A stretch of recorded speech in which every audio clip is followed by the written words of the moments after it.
morning, good afternoon, good evening, wherever you are. I hope you are amazing. I was gonna light some incense. You can't actually even see my setup here, but that's okay. We can see out the window, which is super beautiful. I'm gonna use the sage, I think, because this message won't be long, but it is really, really important. And it's something that I've had to learn more than once myself. So I'm going to cleanse the space with sage for this. I do have a bell, which if you know, like, sound is really good for clearing energy, especially a bell. But my two children are down simultaneously, so I am not going to do that right now. Okay. So the message is very simple but very poignant. When you climb your way out of the darkness, and I'm talking to people who are like chosen ones, light workers, like who have seen the depths of the dark, but who have the most pure, beautiful hearts. Okay, this is who I'm talking to. And I know this message will find who it's supposed to find. So when you go through all of that, right, and you go through like literally like Navy SEAL spiritual boot camp, okay, if you've been through that, then you know exactly what I'm talking about, and you've come out the other side and you have not let it defeat you. You've let it heal you, help you, shape you, and you're using it to your advantage. This is the part that you need to be very, very careful of, okay, because the devil is a motherfucker and really sneaky. When you start to level up and level up and level up and rise to a point where you're unbothered now by other people of your past, what they've done, you've forgiven it all that, and you're happy and you're starting to feel really good within your skin, that's when they're going to come back for you. These motherfuckers are going to come back for you, okay? Whether it's ex-lovers, family, friends, co-workers, bosses, anyone that's done you dirty, right? Or who's been throwing rocks but hiding their hand, right? But you know, because you can see it, you can feel it. When you start being whole within yourself, as in you're integrated your light and your dark, and you're whole within yourself, and you know how to tap into both when you need to, that's what wholeness means. And you are literally happy, and you're starting to like really glow and level up, and you're stepping into your joy, and you're unbothered by what other people think or say or whatever their shit is that's going on.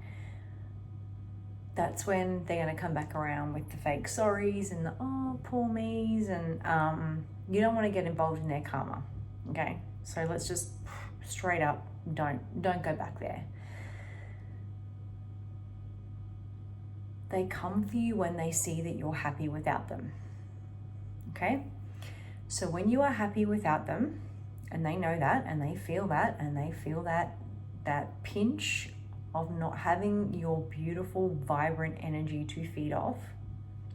So when you are happy, that is when they'll come for you, right?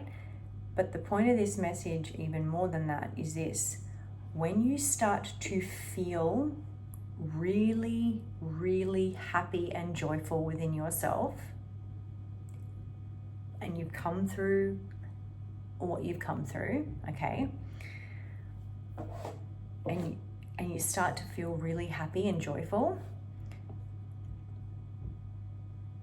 don't let them fuck with your mind, okay? To make you feel like because you're so amazing now that, oh, maybe you were wrong about how bad it was, or maybe they didn't treat you so bad after all. Maybe it wasn't that bad after all. I'm really happy now. Maybe I should go back and give them a second chance. Wrong. They will only do it again, okay? Wrong. That is the devil fucking with you. They do not care that they hurt you. They care that they cannot get access to you, okay? And so when when you're really, really, you know the saying that says, do not make decisions when you're happy, or do not make a commitment when you're happy. or do not, say something when you're angry or whatever. Do not overcommit then because you're happy now. You protect your peace at all costs, and you do not allow it back in. You do not allow these lower vibrational energies back in, because what happens is energetically and in the spirit realm that people don't understand sometimes is that they will try to come back around with the fake apologies because they know the power of your energy and the power of your spirit, and they are trying to deflect or minimize the karma for what they've done. And you're just not getting on that train, you're getting right away from that, okay? So because you're starting to feel happy and vibrant and you don't have those low vibrational thoughts anymore, or those energies around you, because that was who they were, not because that's who you were, you don't let them back in now because you're happy. Okay, you're happy because you're not around them. You're happy because their low vibrational energies aren't siphoning you. You're happy because you're not around their negativity or their darkness or their black magic and their evil. Okay, that's why you're happy. Remember why you're happy and what you went through. Okay, because when you very first come to the point of starting to feel better, I'm not talking like way down the road where you like get fucked. You can, you're unbothered. It's at the precipice of when you're starting to feel better, okay? And that's when they start up the emotional manipulation again, and the poor me and the victim and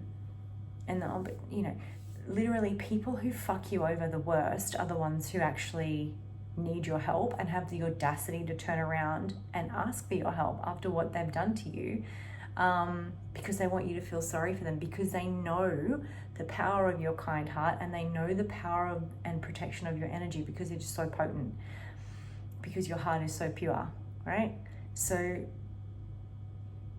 do not let that back in under any circumstances. You will know this is true for you because your spirit team, God, your intuition, if you're at this point, right, has already shown you these people. They would have shown you flashes, memories. You would have intuitively felt things. You would have gone through the depths of hell of them trying to destroy you or slander you or stab you in the back, whatever. You don't then turn around and go back into that and help them. You let God, without revenge, you let God handle it. You let the universe handle it, okay? You don't, because you're in a really good place, happy place, turn around and be like, oh yeah, because you're so loving and kind. No. They know what they did. They have free will. We all have free will, right? The good ones, we don't use our free will to fuck other people. We want to be left alone. They come after us. We're not doing nothing to them. They come after us, okay? Because the devil comes after the light. We're not in there messing around in that shit. All right? So you got to remember. And remember, especially if they gang up on you, it means you're even more powerful, okay? Because they have to do that so that they feel powerful, but they're not. They're not at all.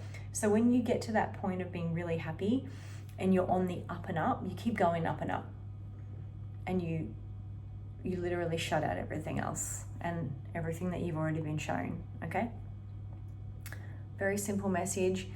It can be a bit triggering, it can be a bit hard, because you may find that you start like getting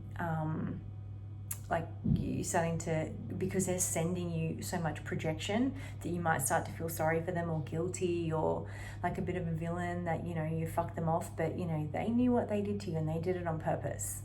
So you cannot let those thoughts intervene. You can call in your spirit team, the angels, the divine, Jesus or whatever, and say, get these parasitic demonic thoughts out of my head, they're not mine, fuck off. Or call your energy back to you, or say, return the energy to wherever it's coming from, it's not mine. Place a shield of white light around you, call in whoever it is that you relate to, okay? Or go out into nature and put your feet on the earth and let that be transmuted, so that you don't take on those projections and take on those thoughts, because they're not yours, okay? You want to keep being happy. Happiness and the light and love being the main frequency, is a threat to the darkness. So just keep going. Pay it no attention. Don't give it any energy. Don't give it any attention. If you need to clear it, and you need like what I've done in the past, and you can look them up on YouTube. I think it's a channel I follow called Self Healing Collective. I think it is. They've got like 380,000 followers or whatever. There are cleansing meditations on there that you can listen to. I think it's 432 hertz, which is like being at one with nature, right? Because it's deeply cleansing, and deeply grounding as well. Like if you're feeling confused or discombobulated because, you know, they're sending you so much like guilt and fear and stuff like that, which is what these people do. They're emotionally manipulative. Listen to them. There's one on there and it's called like, it's like a cleansing one. It's like, it's called like, you know, either return the energy or call all your power back to you and like stop paying any attention to whatever, something like that. All right, but you can have a look. But it's basically like about not paying any mind to it, because it's there, right? We know it's there. We don't pay it any attention. We don't give it a second thought. We don't. Now, if you are living with someone who's like that, or you are in the vicinity of someone who is like that, which has happened to me and is happening to me, then you have to be even more focused on yourself and self-love and self-respect and boundaries and energetic hygiene even more. Okay, and you must be super focused and not pay it any attention, because, you know, like emotionally manipulative energies will try and bait you all the time. So you must step so fully into your power that it can't touch you. Use the elements of the earth. Use fire. Like, I've got the sage out. Obviously, there's a reason I got the sage out today, because normally I just do incense, but this is like for deep protection. Like, use sage, use fire, use the elements of water, earth, air to cleanse, to get it off you, to cleanse your aura. It's really, really important when you start feeling better after you come out of an extremely challenging situation. If you have a higher calling on your life, then you will be attacked. Like, you will have probably been attacked your whole life. And Spirit gave me this analogy of Nelson Mandela. So they slandered Nelson Mandela. They did the most unspeakable to him, and then they imprisoned him wrongly for what, like 20 years or something, 20, 30 years. And he forgave it all. He came out and he literally like was an enormous change maker, not only in South Africa, but across the world. So you got to keep going, because God needs you, and we need your light, and we need your love, and we need your strength. But the reason that God puts us in these situations against these fucking evil individuals is because you can't fight fire with fire. You have to dismantle the darkness with love and strength and faith. And God will always get you through if He's got a mission for you, right? There's a story in the Bible about Daniel. So God sends him into the lion's den. He has to go in there. He has to go into the lion's den. He has to dismantle that darkness, but the angel goes with him, right? That's God right next to him, protecting him through it, even though it was difficult and hard. And it built him up in the end, right? And it builds you up, and it builds you to a level of discernment and power, and humble spiritual power that is unmatched, so that you can be loving and peaceful and bring change, positive change. All right, that is my baby, so I'm gonna have to go, but let's just, before I do, I'm sorry if that's loud in the video, let's just do one card. These are called Joyful Abundance cards. They're not tarot cards, they're just like really sweet messages that the angels, or, you know, the divine bring. So let's pick a card. Oh no, that one. Yeah, that's so amazing. This is what you want. You want to call in your true, real soul connections. Sacred connections surround me with support, love, and positivity. And even if you don't feel that in the physical world, okay, which has always been the case for me until I had my kids, because I've always been a lone wolf, then that is your spirit team and God and your ancestors and the love of the spirit world around you. So sending you lots of love. Make sure you keep on the up and up, you keep rising, and you keep believing in yourself. Mwah.